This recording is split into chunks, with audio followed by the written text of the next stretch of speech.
नमस्कार। आपके अपने जानकारियों से भरे इस कार्यक्रम कृषि दर्शन में आप सभी का बहुत बहुत स्वागत है। इस कार्यक्रम के जरिए हमारा प्रयास होता है कि नवीनतम तकनीकी जानकारियों को आपसे साझा कर सकें, ताकि जो प्राथमिक क्षेत्र से जुड़े विविध व्यवसाय हैं, चाहे वो कृषि हो या पशुपालन, उससे जुड़े तमाम लोगों को इसका फायदा मिल सके, आप विकास के पथ पर अग्रसर हो सकें। कार्यक्रम की आज की कड़ी में भी कुछ ऐसी ही कोशिश करेंगे हम, लेकिन सबसे पहले डालेंगे नजर अपने पहले सेगमेंट खबरें खेती की पर। नमस्कार, खबरें खेती की में स्वागत है आपका। खबरों में आगे बढ़ने से पहले सबसे पहले नजर मुख्य कृषि समाचारों पर। फसलों के नुकसान के आकलन द्वारा आपदा प्रबंधन करा रही सरकार। बदलते मौसम में पशुओं का रखे खास ख्याल। और किसानों के लिए बेहद उपयोगी माउंट हेरोडिस्क मशीन। बीते दिनों बाढ़ से किसानों के फसलों के नुकसान का भरपाई करने के लिए सरकार आपदा प्रबंधन के द्वारा फसलों का नुकसान का आकलन करा रही है, जिससे मुआवजा उन्हें दिया जा सके। इसके लिए सूबे के कृषि मंत्री श्री मंगल पांडे ने बताया कि अभी तक 32 जिलों का आकलन किया जा चुका है। मुख्यमंत्री नीतीश कुमार के निर्देश पर क्षतिपूर्ति हेतु 491 करोड़ की राशि आपदा प्रबंधन विभाग के द्वारा उपलब्ध कराई गई है। जल्द ही किसानों को ये पैसा दिया जाएगा।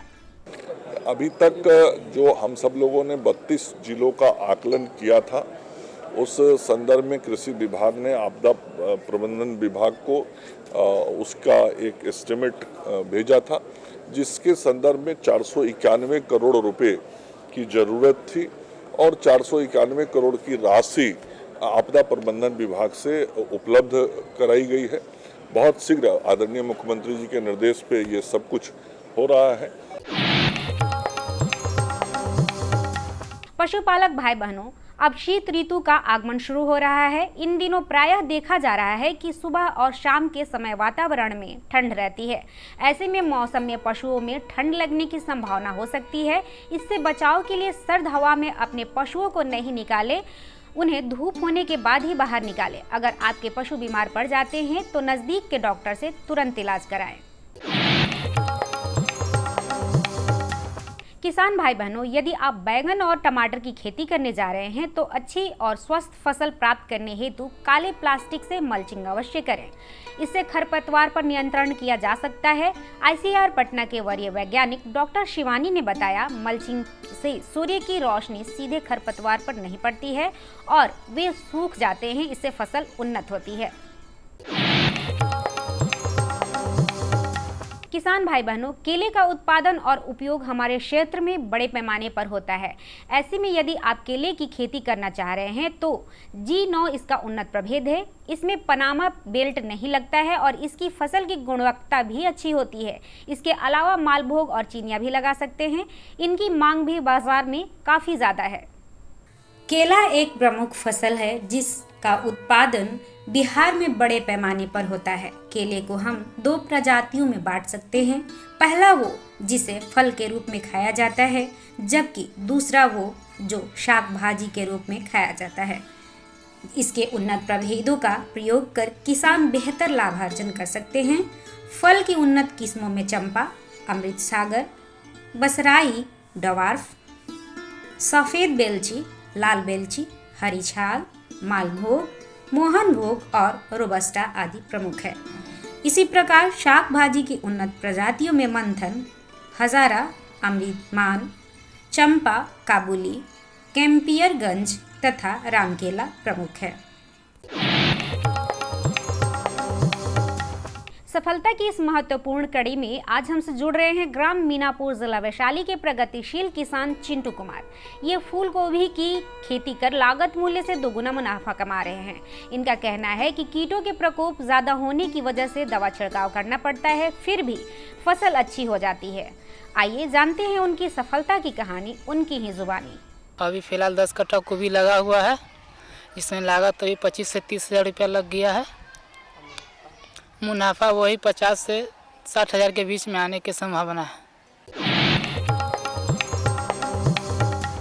किसान भाई बहनों को खेती की शुरुआत में जिस पहली समस्या का सामना करना होता है वह है खेत में घास को हटाना और जमी हुई मिट्टी के ढेलों को तोड़कर उसे समतल बनाना। इस काम को सरल तरीके से संपन्न करने में किसानों की सहायक होती है माउंट हेरो डिस्क मशीन, जो न केवल घास को हटाती है बल्कि ढेलों को तोड़कर खेत को समतल भी बनाती है। आप जानते हैं क्या है आज का मंडी भाव? आइए जानते हैं पटना अनाज मंडी में अनाजों के ताजा भाव। इस प्रकार रहे। लोकल गेहूँ 3,500 रुपये प्रति क्विंटल, MP गेहूँ 4,300 रुपये प्रति क्विंटल, सोनम चावल 6,500 रुपये प्रति क्विंटल और बासमती चावल 11,000 रुपये प्रति क्विंटल। किसान भाइयों, अब चलते चलते जानिए मौसम का पूर्वानुमान। मौसम विभाग से प्राप्त जानकारी के अनुसार कल राजधानी पटना का अधिकतम तापमान 33 डिग्री सेल्सियस एवं न्यूनतम तापमान 23 डिग्री सेल्सियस रहने की संभावना है। जानकारियों का ये सिलसिला रहेगा यूं ही जारी, लेकिन एक छोटे से ब्रेक के बाद। किसी भी देश में अगर डेयरी काफ़ी उन्नत है, इसका मतलब है वहाँ किसान बंधु काफ़ी जागृत है या वहाँ की जो सरकारें हैं वो काफ़ी ध्यान दे रही हैं। हर जोखिम से निकल कर फसल आए, सुरक्षित हो जाए। फसल बीमा से हर किसान अब आत्मनिर्भर हो जाए। अब सूखा पड़े या बाढ़ आ जाए, कोई डर नहीं। अब ओले पड़े या कीट पतंगे फसल खा जाए, कोई फिक्र नहीं। अब कैसी भी आपदा हमारी फसल पे आ जाए, क्षति होने पर हमारे दावों का उचित भुगतान मिलता है, क्योंकि हमने लिया है प्रधानमंत्री फसल बीमा। बुआई से फसल कटाई तक हर जोखिम का दावा, न्यूनतम प्रीमियम पर अधिकतम भुगतान का वादा। योजना से हर साल जुड़ रहे हैं 5 करोड़ से ज्यादा किसान। अब आपकी है बारी। नजदीकी कृषि कार्यालय, सहकारी समिति, बैंक शाखा, अधिकृत बीमा कंपनी या जन सेवा केंद्र में स्वेच्छा से करा सकते हैं पंजीकरण। फसल बीमा पोर्टल या फसल बीमा ऐप द्वारा भी किया जा सकता है पंजीकरण। प्रधानमंत्री फसल बीमा योजना, आपकी फसलों का संपूर्ण सुरक्षा कवच। कृषि एवं किसान कल्याण मंत्रालय, भारत सरकार। खबरें खेती की में अभी आप रूबरू हो रहे थे मौसम के मिजाज से। लिया आपने जायजा मंडी के भाव का, ली आपने जानकारी नवीनतम तकनीकों और उपकरणों के बारे में, और साथ ही साथ आपने सुनी कहानी अपने ही सफल साथियों के सफलता की। चलिए कार्यक्रम में इस सिलसिले को बढ़ाते हैं आगे, लेते हैं कुछ और जानकारियां और मिलते हैं अपने विशेषज्ञ से। और आज हम अपने विशेषज्ञ से इस भेंट वार्ता के जरिए लेंगे जानकारी दुधारू जानवरों में हीट में आने के लक्षण और इंसेमिनेशन के बारे में। नमस्कार, कृषि जगत से जुड़ी तमाम खबरें लिए मैं आपके सामने हूँ। जैसा कि आप जानते हैं कि हम हमेशा नए नए विषय लेकर आते हैं और नए नए विशेषज्ञों से आपको रूबरू करवाते हैं। जी हाँ, आज हम पशुपालक भाइयों के लिए कुछ खास लेकर आए हैं। हमारी जो चर्चा का विषय है वो है दुधारू जानवरों को हीट में लाने के लक्षण एवं सेमिनेशन, जिस पर बातचीत करने के लिए हमारे साथ जो हमारे विशेषज्ञ हैं वो हैं डॉक्टर रविकांत निराला जी, सहायक प्राध्यापक, बिहार वेटनरी कॉलेज पटना से हैं। सर, सबसे पहले आप हमारे जो पशुपालक भाई हैं उनको बताइए कि दुधारू जानवर कैसे हीट में आते हैं। किसान भाइयों नमस्कार, और ममता जी बहुत बहुत धन्यवाद, बहुत बढ़िया प्रश्न किए हैं। सबसे पहले तो हम जानते हैं bull is the half of the heard. क्यों बोलते हैं? इसलिए बोलते हैं कि जैसा होगा सीमेन वैसा होगा जानवर। किसी भी देश में अगर डेयरी काफ़ी उन्नत है, इसका मतलब है वहाँ किसान बंधु काफ़ी जागृत है या वहाँ की जो सरकारें हैं वो काफ़ी ध्यान दे रही हैं। ध्यान किस चीज़ पर दिया जाता है? जब अच्छे नस्ल के जानवर होंगे तो दूध प्रोडक्शन अच्छा होगा। दूसरा, एक ही नस्ल में बढ़िया प्रोडक्टिव एनिमल्स को अगर हम कल्टीवेट कर रहे हैं तो भी उसका प्रोडक्शन बढ़िया होगा। तो उसके लिए हम देखते हैं कि किस मादा में ज़्यादा प्रोडक्टिविटी है। जिस मादा में ज़्यादा प्रोडक्टिविटी है उसके जो बच्चे हैं उससे बूल हम तैयार करते हैं। खास करके गाय में भैंस में बूल कहते हैं। मेल कहने का मतलब है जो सायर के रूप में यूज़ करते हैं, सीमेंस का यूज़ करते हैं। तो अगर उसमें ज़्यादा प्रोडक्टिविटी है तो उसके मेल में भी ज़्यादा प्रोडक्टिव कैपेबिलिटी को ट्रांसमिट करने की एबिलिटी है।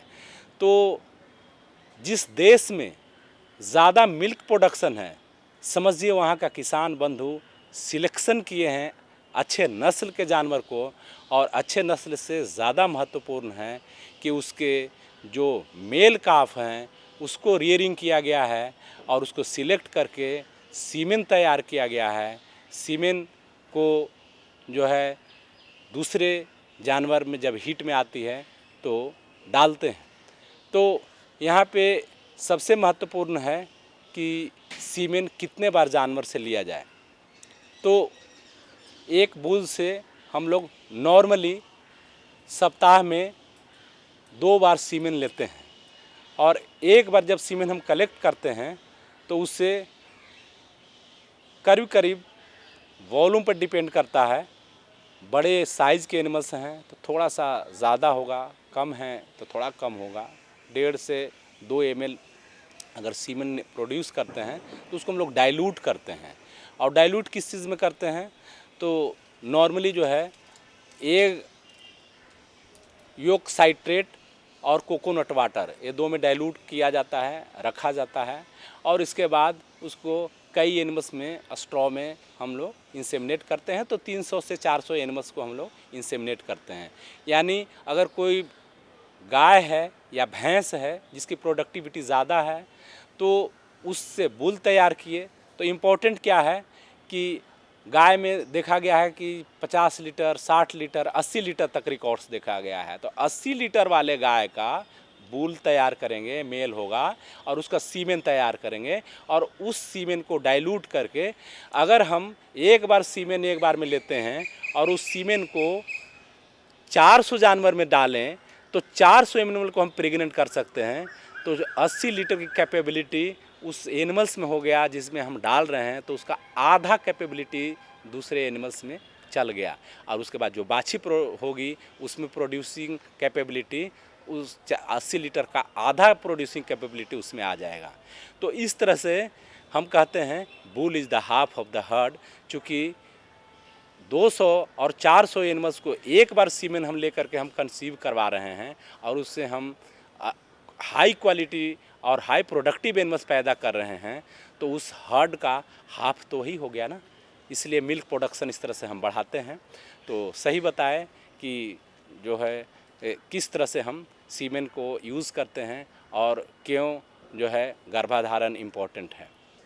सर, आप हमारे पशुपालक भाइयों को बताइए कि दुधारू जानवरों के हीट में आने के क्या क्या लक्षण होते हैं।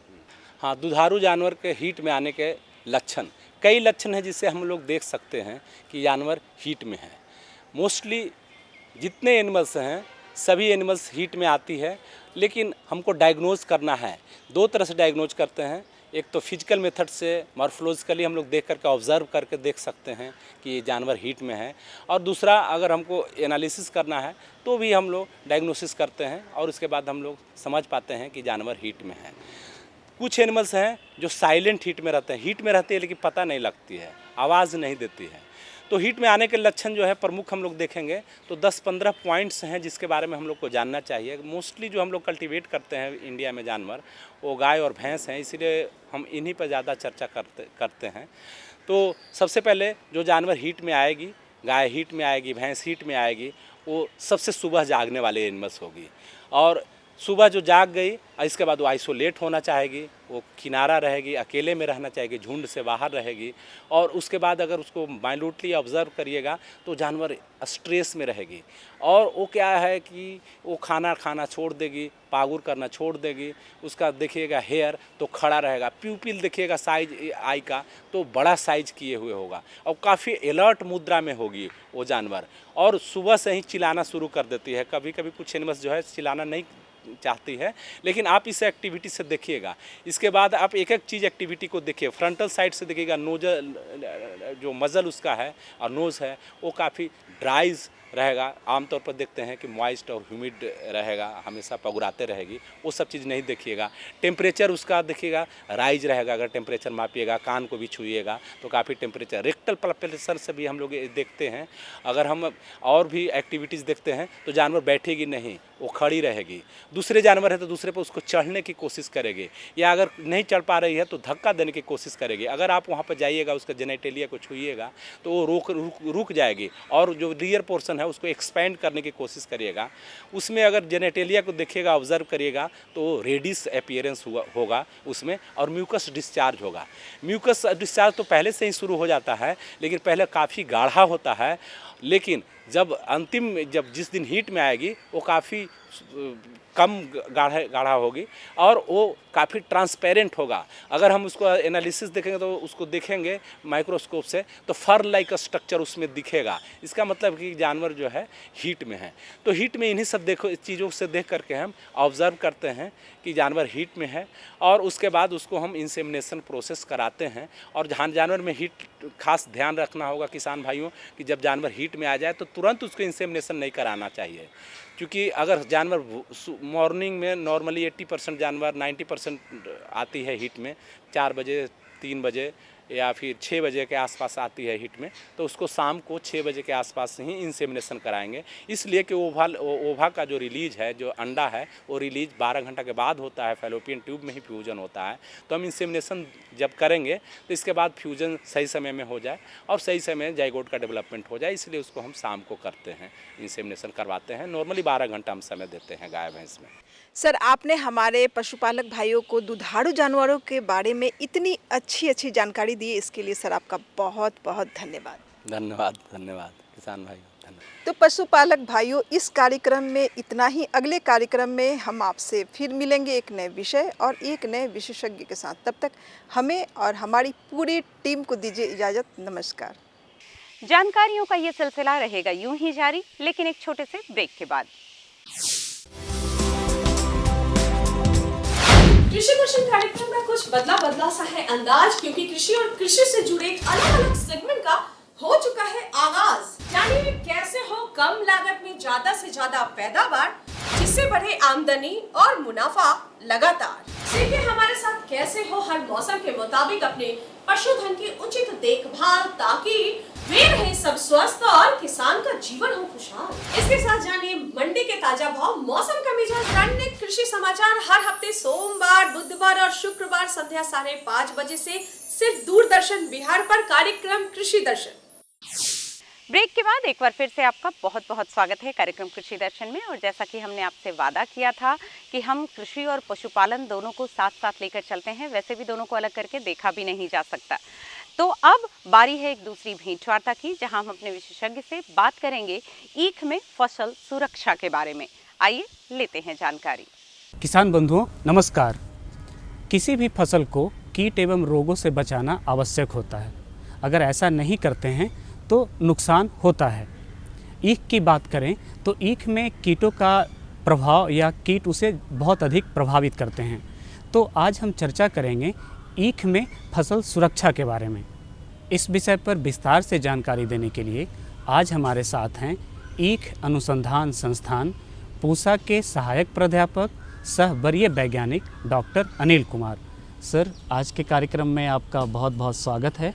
और मैं आपसे पहला सवाल यही जानना चाहता हूँ कि बुआई के समय ईख लगाने के वक्त किसान को क्या सावधानी बरते जिससे कि आगे कीट या रोग लगने की संभावना कम हो। जैसे कि किसान भाइयों, आप जानते हैं कि उत्तर बिहार ख़ास तौर पे बाढ़ग्रस्त इलाका है और अभी जो है जल जमाव अभी भी बना हुआ है। तो इसमें बहुत ध्यान देने की ज़रूरत है कि जिस गन्ना फील्ड में अगर ईख का प्रकोप ज़्यादा है तो उस गन्ना जो है का पौधा जो है सीड मटेरियल के रूप में आप अवॉइड करें, मतलब उसको नहीं लें। तो किसान भाइयों, और दूसरा बात है कि जब भी आप जो भी सीड मटेरियल लेते हैं तो उस सीड मटेरियल को जो गुल्ली बनाते हैं तो गुल्ली बनाते समय ही उसको जो कीटग्रस्त जो गुल्ली है उसको छांट लें। तो उसे हम दो तरह से देख सकते हैं कि जो गुल्ली काटते समय दोनों सिरा को अगर हम देखेंगे तो दिखाई देगा लाल रंग का अगर कुछ दिखता है तो उसको हटा दें, और दूसरा है कि अगर खोखला दिखाई देगा तो वो समझ जाइए कि रेड रॉट जो है, जो लालसर और सूखा रोग से वो ग्रसित मतलब गुल्ली है, तो उसको हम छाड़ लें। और तीसरा जो बात आपको है ध्यान देने वाला है कि जो मिट्टी उपचार करना बहुत ज़रूरी है। क्योंकि मिट्टी में जो बाढ़ग्रस्त इलाका है वहाँ इनोकुलम जो है वो ज़्यादा अभी पाए जाएंगे, क्योंकि हमारा जो नॉर्थ बिहार एरिया है वो लालसा रोगों के लिए हॉट स्पॉट प्लेस माना गया है। तो इसलिए मिट्टी उपचार ज़रूरी है। मिट्टी उपचार के लिए आप करें ट्राइकोडर्मा जो है 2.5 से 3 kg प्रति हेक्टेयर के दर से आप 50 kg जो है आप गोबर का खाद लें और 3 kg आपको ट्राइकोडर्मा लें और दोनों को मिक्स करके 10 दिनों तक पॉलीथीन शीट से ढक दें। सर अभी आप बात कर रहे थे कि ईख को खोखला करने वाली बात, तो दीमक भी कुछ ऐसा ही करता है और ईख में वो सबसे ज़्यादा लगता है शुरू में ही। तो ईख दीमक से बचाने के लिए किसान को क्या करना चाहिए? किसान भाइयों, जैसे आप जानते हैं दीमक का प्रकोप जो होता है जर्मिनेशन से लेके और आपका हार्वेस्टिंग तक इसका प्रकोप पाया जाता है। तो स्टार्टिंग में अगर दीमक का प्रकोप होगा तो जर्मिनेशन का जो है परसेंटेज वो कम हो जाता है। इसलिए शुरू में ही आप दीमक के रोकथाम हेतु आप बीज उपचार करें। बीज उपचार के लिए जैसे मैंने पहले बताया है इमिडाक्लोरोपीड जो है 0.5 ml प्रति लीटर के दर से आप उसमें डिप कर लें और जो पानी बचता है उसको फौरों में आप झरना से आप उसको डाल दें, जिससे आपका जो सॉइल ट्रीटमेंट भी हो जाएगा। और अगर खड़ी फसल पे आपको इसका प्रकोप होता है तो आप जो है आप क्लोरोपाइरीफास या इमिडाक्लोरोपीड जो है वो क्लोरोपाइरीफास का 2.5 से 3 ml लीटर प्रति हेक्टेयर और इमिडाक्लोरोपीड का 500 ml प्रति लीटर दवा अगर जो इसमें मिल जाता है तो उसको सैंड के साथ उसको मिला के और पूरे खेत में आप भुरकाव कर दें। उसके बाद एक हल्का इरिगेशन दे दें। इससे आप दीमक का उपाय कंट्रोल कर सकते हैं। सर ईख में खरपतवार नियंत्रण बहुत ज़रूरी है, तो इसको लेके आप हमारे किसानों को क्या सलाह देंगे, उन्हें कैसे करना चाहिए? किसान भाइयों, जैसे खरपतवार का जो प्रकोप जो है गन्ना में ज़्यादा होता है, इसलिए हम किसान भाइयों को सलाह देते हैं कि जब से ही प्लांटिंग करते समय ही आप खरपतवार नियंत्रण हेतु आप जो दवा का इस्तेमाल कर सकते हैं। जैसे ही प्लांटिंग के 4-5 दिन बाद गन्ना का प्लांटिंग करते हैं उसके 4-5 दिन बाद एट्राजीन जो है 1 से 1.5 ग्राम प्रति लीटर दर से आप उसको स्प्रे कर दें फील्ड में। और अगर सहफसली अगर किसान भाई ले रहे हैं तो ध्यान दें, सहफसली लेंगे तो एट्राजीन का प्रयोग ना करके अगर एट्राजीन का प्रयोग करते हैं तो 1 महीना बाद ही सहफसली फसल को ले। अन्यथा अगर पेंडीमेथिलीन जो है 1 से 1.5 ग्राम वो भी दवा जो है आप एट्राजीन के जगह पे आप वो दे सकते हैं, उसके बाद आप सहफसली आप ले सकते हैं। सर सामान्यतः ईख को कौन सा रोग प्रभावित करता है और अगर कोई रोग लग जाए ये तो किसान उसका कैसे उसको नियंत्रण करें? सामान्यतः जो बिहार में 2 रोग का प्रकोप ज़्यादातर देखा गया है, जिसको लालसा रोग बोलते हैं और सूखा रोग बोलते हैं। ये दोनों ही ऐसा रोग है जो कितने फसल के जो भी किस्में हैं उसको ख़त्म कर देते हैं। तो इसलिए ध्यान रहे किसान भाइयों कि जो भी आप वैरायटी लगाते हैं वो रेजिस्टेंट होना चाहिए, जो रोग रोधी प्रजाति को चुनाव करें। और उसके बाद आप जो प्लांटिंग करते हैं उस समय ही आप बीज उपचार अवश्य करें। तो बीज उपचार के लिए जैसे पहले मैंने बताया है बेवेस्टिन जो है 1 ग्राम या कार्बेंडाजिम जिम उसको बोलते हैं 1 ग्राम जो है प्रति हेक्टेयर के दर से आप उसका उपचार कर लें। सर आज आप कार्यक्रम में आए और किसानों को बहुत ही महत्वपूर्ण जानकारी दी, इसके लिए बहुत बहुत धन्यवाद। कुछ ऐसी ही और भी नई जानकारियाँ, कुछ नए विषय और नए विशेषज्ञों को लेकर होंगे आपसे फिर रूबरू कार्यक्रम की अगली कड़ी में। फिलहाल वक्त हो चला है आपसे विदा लेने का, तो रखिए अपना और अपनों का ख्याल और दीजिए इजाज़त। नमस्कार। हमारा पता है कृषि दर्शन, कमरा नंबर 203, द्वारा केंद्र निदेशक, दूरदर्शन केंद्र पटना, फ्रेजर रोड, पटना। हमारा ईमेल एड्रेस है director@ddkpatna@gmail.com और kddkpatna@gmail.com।